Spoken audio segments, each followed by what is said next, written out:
Hello, welcome to my channel.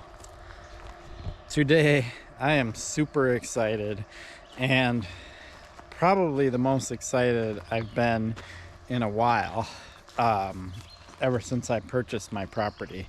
So I'm gonna just hold this selfie stick out here and spin a 360 degrees. So why am I so excited about this? Well, I purchased this property because I knew they were building these new trails just literally across the road right over there. There's one lot that hasn't been sold yet next to mine, and then there's a road, and then it's like gravel road, and then there's a wooded area, which is where the park starts, and the trails are in that wooded area. So I can literally see some of the trees from that area. It's so cool that I could just hop on my bike, which is on the back of my truck right now. I won't even need to drive my truck. I'll just literally hop on my bike and ride just over there, hop on the trails, and have 15 miles. Yes, 15 miles of single track. So that's a big deal, because if I am down in the Twin Cities, or I live in Minneapolis, and I go to ride some trails, I literally will drive to a trail, and they vary anywhere from 3 to 5 miles up to about, most of them are around the 7 to 10 mile, and there's a couple of trails that reach past 10 miles, so I'd say 10 to 12 miles or whatever, but that's pretty much the max distance I will be able to get out of driving and riding a trail. Here I literally have 15 miles of trail right there that I can ride of varied skill levels. There's a green trail. Up here they use a yellow trail, which is what everybody else calls blue. I don't know why they call them yellow, but that's like the intermediate. And then red is the bit more advanced, and then black is like expert only trail. So that's kind of how they do the rating here. What's even cooler is there's a paved trail that's literally 2 miles of riding down the paved trail from the town of Riverton, which is where this new trail section is out of. And you can get to all the other sections of this Cuyuna Lakes mountain bike system. And all in all, if you put it all together, there's 75 miles. 75 miles of mountain biking, sweet single track, most of it really good flowing stuff, but there is some stuff that's more advanced and so on and so forth, without having to drive anywhere. I mean, that in a nutshell is why I'm so excited that I made the decision to buy this property. And now I'm here, and now those trails opened up Wednesday. Today's Friday, so 2 days ago. Of course, I have a normal day job, so I couldn't come up here for the grand opening, but today will be my grand opening. This afternoon I'm gonna go ride those trails. So it is super cool. Here's a brief picture of the map of the trail system. So there's a lake called Sagamore Mine Pit, and all the trails are around that lake. And each trail system generally has a lake in the center of it, and they build the trails around the lake. Each of those lakes are old mine pits from the old iron mining days up here in central and northern Minnesota. There are actually other trail systems on other old mining systems. Tioga comes to mind, and Redhead comes to mind. So there's 3 pretty major systems around all these old mining lakes that nature has reclaimed.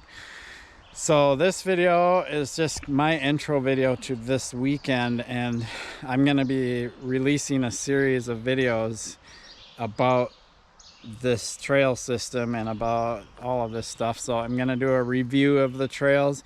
Not all of them are open yet. Maybe, I'm not sure if they're gonna get the other stuff open this weekend. What happened a few weeks ago, and I can't show you here, but there was a major storm that came through, and it is believed that just north of the Sagamore mine lake that there was either really strong winds or potentially a tornado, because there's a whole bunch of trees that got taken out and the town of Riverton got impacted a little bit. And so those trails north of the lake have to be kind of rebuilt in some areas, because apparently some trees had gone down and the roots had destroyed the trail, that newly made trail that hasn't even really been ridden yet or opened yet.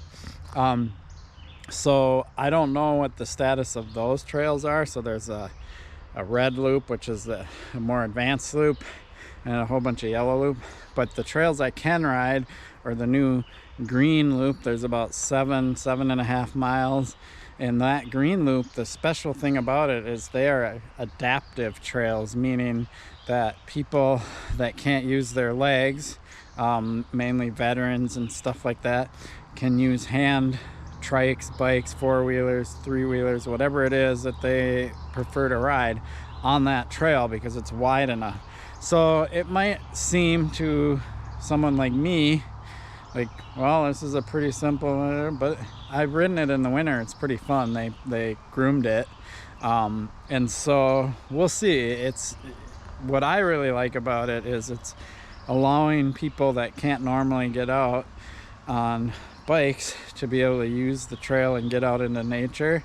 And it'll be a great trail to introduce absolute beginner riders that have never mountain biked or barely mountain biked. They will be able to ride that trail and be really comfortable because of its width and everything. And I'm all about getting more people into mountain biking, and once people go out and experience this and that experience what mountain biking can be like, they will get addicted. Not everybody, but most people do. And the thing with mountain biking is, I've said this many times, maybe not so much on my channel, but when I'm talking in the community, I say mountain biking has a marketing problem. And of course I have snot running down. It's morning, right? Mountain biking has a marketing problem, and the marketing problem is that every image, every picture, everything that I ever see that's talking about mountain biking is somebody like busting air, getting rad, doing something, or going over something really gnarly or whatever on usually a big full suspension bike or whatever. And that's really only about 10, maybe 15% of what mountain biking is about. The whole rest of what mountain biking is about is completely misrepresented. And I get it that they want to show the excitement or whatever, but showing somebody, you know, a woman, a kid, a family, riding down the trail on a, you know, hardtail, pretty basic bike should be what they're marketing, because for the most part, that is what you're able to do here up in the Cuyuna Lakes MTB area. And I tell people down in Minneapolis all the time they should come up here and ride, and the first thing they're like, oh no, I can't mountain bike, that's scary, that's dangerous, whatever. So yes, mountain biking has a marketing problem.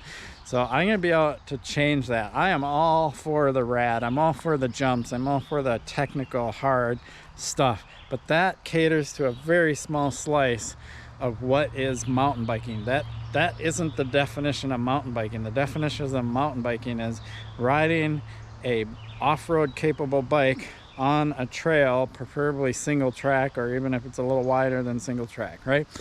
And, you know, going through the woods. That's the definition of mountain biking. It has nothing to do with jumping, big drops, rocks, things like that. So yes, mountain biking definitely has a marketing problem these days. Anyway, now I'm ranting on, but I always do. I'm really excited about this weekend.